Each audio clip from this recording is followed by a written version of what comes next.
നാളെ ഞാൻ വിചാരിച്ച പാലപ്പവും ഗ്രീൻ പീസ് കറിയും വെക്കാവുന്ന. അതിന് ഞാനൊരു 2 ഗ്ലാസ് അരി വെള്ളത്തിയിട്ട് എല്ലാം കഴുകി വാരി വെച്ചിട്ടുണ്ട്. കുറച്ച് തേങ്ങ എടുത്തിട്ടുണ്ട്, കുറച്ച് ചോറും എടുത്ത്, പിന്നെ ഇത് ഈസ്റ്റും 1 സ്പൂണ് പഞ്ചസാരയും കൂടി ഇട്ട് ഞാൻ അരയ്ക്കും. തേങ്ങയും പിന്നെ ചോറും അതിൻ്റെ കൂടെ 2 ഏലക്ക, 1 സ്പൂണ് പഞ്ചസാര, ഇത്ര ഈസ്റ്റ്, പൊടി ഈസ്റ്റാണ്, ഇതൂടെ ഇട്ട് ഒന്ന് അരക്കട്ടെ. ഇങ്ങനെ അതും എല്ലാം അരച്ച് ഇതെല്ലാം കൂടെ ഒന്ന് ഒഴിച്ച് വെക്കാം. പക്ഷെ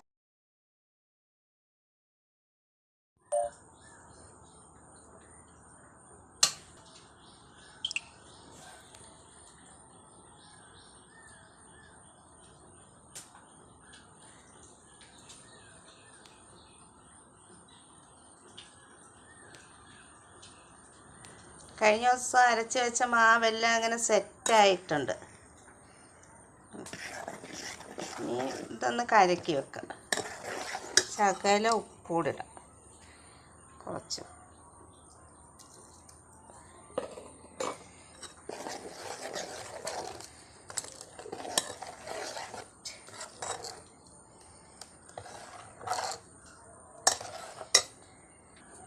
അതിന് കുറച്ച് ഗ്രീൻ പീസ് കറി വെക്കാം. ഗ്രീൻ പീസ് എല്ലാം ഞാൻ ഇന്നലെ വെള്ളത്തിയിട്ട് അതെല്ലാം കഴുകി, പിന്നെ ഉള്ളിയും പച്ചമുളകും തക്കാളിക്കായും വെളുത്തുള്ളിയും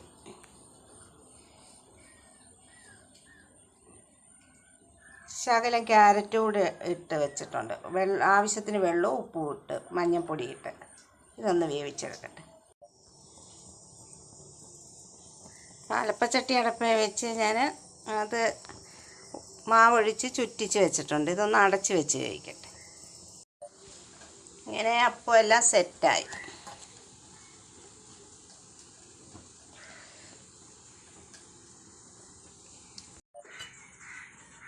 ഇങ്ങനെ അപ്പവും ഗ്രീൻ പീസ് കറിയൊക്കെ റെഡിയായി.